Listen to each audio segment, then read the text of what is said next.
Afg'oniston tarixida munozarali masalalardan biri siyosiy va ijtimoiy soxtorlarda ayollarning o'rni bo'lib kelgan. Afg'onistonlik ayollar ko'plab tarixiy davrlarda ijtimoiy va siyosiy kamsitishga duch kelishdi va turli darajadagi erkak va ayollar o'rtasidagi tengsizligi aniq ko'rinadi. Hamda barcha muhim mavzular, ayniqsa siyosiy va ijtimoiy qarorlar ayollarning yo'qligida olingan. Ammo Talibanning Afg'onistonda hukmronligi ikki davrida ham afg'onistonlik ayollar uchun vaziyati ancha qiyin va xavfliroq bo'lgan. Taliban ayollar uchun eng qiyin qonunlarni qo'llaydilar. Talibanning boshqaruvi jarayonida afg'on ayollari kamsitilgan hamda qiynov va zo'ravonliklar bo'lgan. Shu sababli Afg'onistondagi Taliban siyosatidagi ayollarning mavqeini o'rganish bizda dasturimizning asosiy maqsadi bo'lib, bu mavzuning qarash dasturining mehmoni Afg'oniston Sanoat Majlisining eski a'zosi senator Nabiyo Mustafozoda. Senator Seb, dasturimizga xush kelibsiz. Xush bulduk. Senator Seb, shu hozirgi Afg'onistonda bo'lgan xotin-qizlarning vaziyatini qanday ko'rasiz? Rahmat sizga. O'shandaki bilan siz Afg'onistonda vaziyat juda ham og'ir va Afg'onistonning umum shaklida vaziyatini tekshirib o'tganda Afg'onistonning na tanho ayollari, balkim butun jamoasi qorong'ulikka qolgan. O'shandaki bilasiz, ayollar bir jamoani yarmini tashkil beradi deymiz. Ammo mutaassifona Afg'onistonda ayollarga shu hozir Afg'oniston aynan qamoq shaklida, bir qamoqqa yotgan shaklda Afg'onistonda ayollar, ularga hech bir erkinlik yo'q. Hatto uydan chiqish ham ko'p qiyin bo'lib qolgan. Og'ir sharoitda yashaydilar va nihoyat shaklida qilib aytganda Afg'onistonda ayolning bir kishi faqat bir abzor shaklida ko'radilar. Nainki bir inson shaklida ko'rsalar. Rahmat, salomat bo'ling. Siz Afg'oniston xalqining namoyandasi sifatida eskidan Sanoat Majlisida namoyandalik qildingiz. Shu hozir ham Afg'oniston xalqi bilan, xususan ayollar bilan irtibotingiz bormi? Ularning ahvol-ahvolini so'raysizmi? Qanday bir vaziyatdalar? Daqiqan, o'shandaki bilasiz, biz 4 yildan buyon Afg'onistondan tashqariga chiqib qoldik, vaziyat o'zgarib qoldi. Ammo Afg'onistonda qolgan ayollar bilan doimo aloqada bo'lganmiz va bu sababli ularning vaziyatini yaxshi suratda bilamiz. O'shandaki bilasiz, Afg'onistonda qancha ham yashaydigan qizlar va xotinlar bo'lsa, bular ko'proq ishlovchilari, dars o'quvchilari yo o'qituvchilari butunlay ishdan bo'shardi va uyga o'tiribdilar. O'shandaki bularni o'qimoq haqqini oldi, ishlash haqqini oldi, hattoki rasonalarda chiqib so'zlash haqqini ham yasaqladilar. Shu sababli ular nihoyatda bir qiyin shaklda yashaydi. Agarda bir kishisi e'tiroz bildirib chiqqanda uning ta'qib olib, shikanja berib va hatto qamoqqa tashladilar. Shu hozir ham qancha bir do'stlarimiz borki, hatto ses chiqarishdan Mustaor ismida telefonlashadi. Hatto telefonlari bizlar bilan so'zlashda ta'qib bo'ladi. Bu ta'qiblar sababli ular qiyinchiliklarni o'z sesi bilan hatto aytisha olmay yoki bir mesajlar orqali, boshqa bir telefonlar orqali har qiyinchiliklarni, seslarni va bizni sesimizni vasila bo'ling butunlay dunyoda degan so'zlari bor.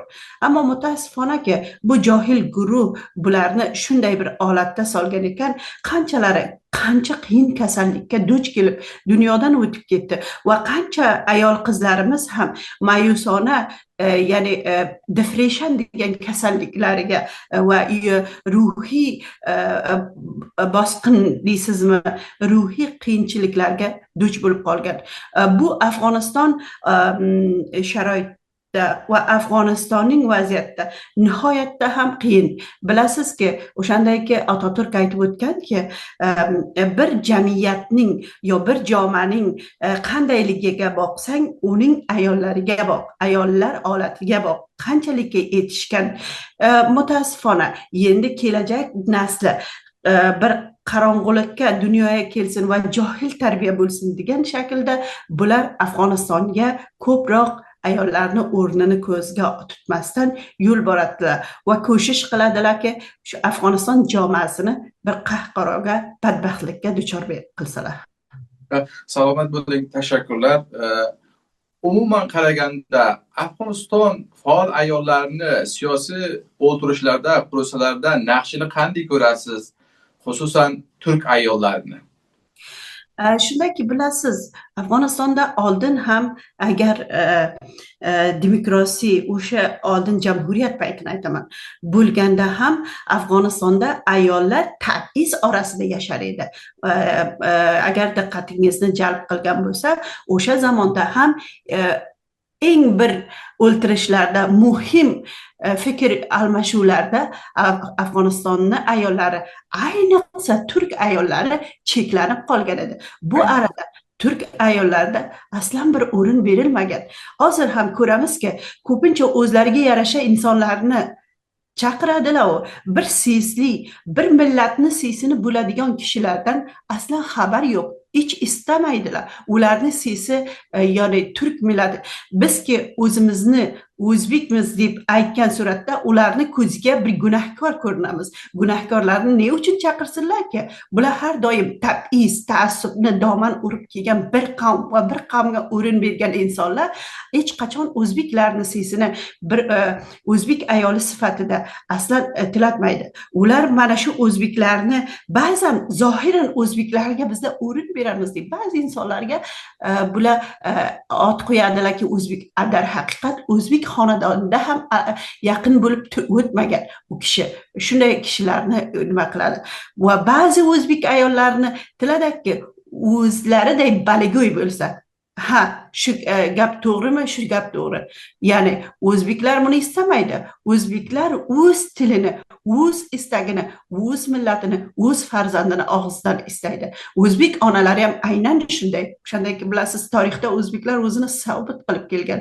Agar biz imperatorliklarimiz, biz o'tgan davlatlarimizni yo'qlasak, hamma qahramonliklariki o'rtaga kelibdi. Hamma yutuqlariki biz millatning qo'limizga kelgan ayollarga o'rin berganlik sababi kelgan. Ayniqsa bu jamhuriyatdagi ayollarga o'rin berilmagan edi. Na tanho ayollarga o'rin berilmagan, balkim o'zbek ayollari zotan cheklangan edi. Aslan hech bir muhim mavzuotga o'zbeklarga fursat bergani yo'q, maxsusan ayollarga. Rahmat. Vakila, siz aytib o'tdingiz ki haqiqiy Afg'oniston turklarini haqiqiy namoyandalarini bunday o'tirishlarga va siyosiy yig'ilishlarga da'vat qilmagan deb. Nimalar sabab bo'lgan da'vat qilmagan va bu kishilarki Afg'oniston turklarining tarafidan namoyandamiz deb ketgan, ishtirok etgan, onlar Afg'oniston turklaridan namoyandalik qila olmaydimi? Biz oldin ham jamhuriyat davrasiga ko'rib o'tgan edik. Agar biz jamhuriyat hokimligi o'sha zamonda hamki fursatlar yaratilgan edi, taassub bilan aytish kerakki, o'sha davlatning ichiga ham boshqa bir davlat boriga o'xshaydi. Masalan, men bir siyosiy ayol sifatida hech qachon bir muhim mavzuotga da'vat bo'lmaganman. Nima uchunki o'zbekman va o'z aqlimdan to'g'ri difo qilganim uchun shu sababli meni otim qatorlarga tutilmagan. Agar ham da'vat bo'lsa, o'zlariga yarasha. Mana aytdimki, bir ta'dod ayollarniki nima deysiz, bilar bilmas o'zini o'zbek man deydi-yu, taassub bilan o'z o'zbekligi esdan chiqib, ularga qo'shilib o'sha shaklli bo'lib to'xtagan insonlarni da'vat qiladi. Negaki men senga mana shu mavqifni berdim, shu chavkini berdim, sen men bilan amohang bo'lgin, naiki millating yodingga tushsa. Mutaassifona shunday insonlar borib, biz o'zbeklarni ayollarimizni, biz turk ayollarini haq huquqidan difo qilmasdan, ses chiqarmasdan jim turib, ya'ni baliguy bo'lib mana shu durumga tushishimizni sababi shunday insonlar bo'lgan. Taassuf bilan aytish kerakki, jamhuriyat paytida hech qachon ham ayollarni yaqin durust shaklida sesi eshitilmagan. Ayniqsa o'zbeklarga aslan fursat berilgani yo'q, turklarga aslan fursat berilgani yo'q. Agar berilsa ham biror chavka simbolik shaklida berildiki, u ham o'zlarini balago'y insonlariga. Rahmat, salomat bo'ling. Siz Afg'onistonlik turk siyosiy ayollardan birisiz. Afg'onistonda qolgan turk xotin-qizlar uchun nimalar qilmoqchisiz? Kanadada nimalar qilyapsiz shu hozir? O'shandayki bilasiz, har bir mamlakatni o'ziga yarasha qonunlari bor. Xo'shbaxt o'rni shuki, men Kanadaga yashab, fursatlarga yaqinman. Va biron mamlakatlar borki, shu fursatlar yo'q ekan, unga ses chiqarish nomumkin, unga ishlash nomumkin. Ammo bunday bir mamlakatlarga sizni kimligingizdan, qandayligingizdan qat'iy nazar insoniyatga o'rin beradilar. Shu sababli men ham ko'shish qilamanki, ayollarimiz sesi, ayollarimiz tili va ayollarimiz xostini har shaklida bo'lsa ham bu mamlakat buyuklariga yetishtirish yo'lida o'z sa'y talashimni diriq qilmasdan ilgari bormoqdaman va bir ta'dod o'zbeklarimizniki, men yashadigan ayolatda yashayman, bir uzoq ayolatiki, Halifax deydi. Shu Navosko'sha Halifax ayolatida o'z millatimni, o'z turklarimni ayollari bilan yaqinda aloqada bo'lib va bir ta'dod bilimdor kishilardan va ya'ni Kanada vakillari bilan bu so'zlarni jarayonga qo'yganman. To'busaki o'z navbamda qanday qila olamanki, ayollarga bir yordam etishtirsam va o'z tilimga qanday qilib bir xizmat qilish yo'lini axtarib onlayn shaklida bo'laman. Qanday bo'ladi bu qiz bolalarimizni, garchi bilamanki meni ishlaganim bir dardga davo bo'lmasa kerak, umumiy shaklda jamiyatimizni qutqazish nomumkin toki bir hamma birga harakat qilmasa. Ammo qisqacha bo'lsa ham o'z qo'limdan kelgan ko'shishni va talashni qilib bormoqdaman. Umid qilamanki, hamma bilimdorlarimiz, siyosatchilarimiz, o'sha kishilarki ayollar uchun qarama-qarshi kurashlar maydonida chiqqan o'sha insonlarimiz birgalikda amohang bo'lib, bir ses bo'lib, ayollarimizni sesini yetishtirib yorqinlikka erishaylik degan so'z. Avropada bunday anjumanlar qurilgan yoki dernaklar qurilgan Afg'oniston ayollarini sesi bo'lmoq uchun va sesini ya'ni Avropa mamlakatlarini katakonlariga yetkazmoq uchun Kanadada bunday bir o'ltirish yoki bir anjuman ayollar o'rtasiga qurilganmi?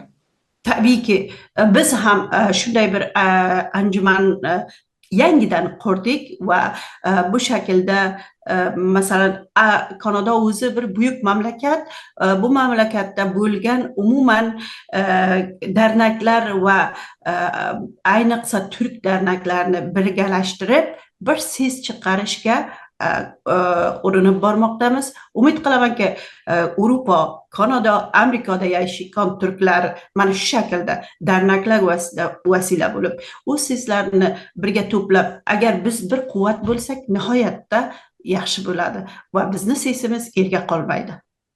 Rahmat, salomat bo'ling. Afg'onistonda qolgan ayollarni mushkullarni, qiyinchiliklarni hal etmoq uchun va hozirgi buhrondan chiqarmoq uchun Afg'oniston ayollari genelda yoki Afg'oniston turk ayollari, faol ayollar nimalar qilmoq uchun va nimalar qilsa? Afg'oniston shu hozirgi sharoitda Afg'onistonning umumiy qiyinchiligi, umumiy suratda barcha mardum bu qiyinchilikdan ya'ni bu yechishi uchun, bu qiyinchilikni halli uchun birgalikda bir ses bo'lishi kerak. Bilamizki, Afg'onistonda yashaydigan ayollar, ayniqsa xotin-qizlar ses chiqarishlari nomumkindir. Ammo biz ularni sesi bo'lishda yaxshigina yo'limiz bor. Bizga hech bir to'sqin yo'qdir. Shu sabab sosyal mediada shu hozir insonlar qila oladiki, hashtaglar yo'lga tashlashi bilan va qanday bir tabliğotiy so'zlar vasilasi bilan bir parcha bo'lib birlikda harakat qilsa. Negaki biz turklar shu yo'lni tutmaylik. Biz turk ayollari agar boshlovchi bo'lsak, men mutayaqinmanki bizni yonimizga turgan inog'alarimiz ham biz bilan bir ses bo'ladilar. Bu seslar to'planib bir yerga qaror topsa va buning joygosi xos bo'lib o'rnimizni egallashdan uzoq emas. Fikringizcha bu birlashishlik yo barobarlikka yetisha olamizmi? Barobarlikka erishish garchan mumkin emas desam ham bo'ladi, mumkin desam ham bo'ladi. Nega deganda, agar biz o'zimiz oramizda sodiq bo'lsak, o'zimiz oramizda degan so'zim, millat nima istaydi? Namoyandalar boyat o'sha istakka qarab harakat qilsin. Nainki biz chavki, maqom, mavqif uchun o'zimiz, ya'ni millatimizni esdan chiqarsak. Biz millat to'g'risiga sodiq bo'ldikmi? Mutayaqin bo'ling. Millat sesi to'lqinlardir. Millat sesi buyuk bir to'fondir. Agar biz bu to'fonda bir ses bo'lib harakat qilsak, hech kishi bizni haqqimizdan ko'z yuma olmaydi va majburdiki bu haqiqatni quyosh kabi qabul aylab va bizni sesimizga labbay desalar. Salomat bo'ling, Sanat Tursayev. Aziz va qadrli ko'ruvchilar, dasturimiz o'z oxiriga yetdi. Kelasi dasturimizgacha sog' va amon qoling. Rahmat, sizdan ham sog' bo'ling. Salomat bo'ling.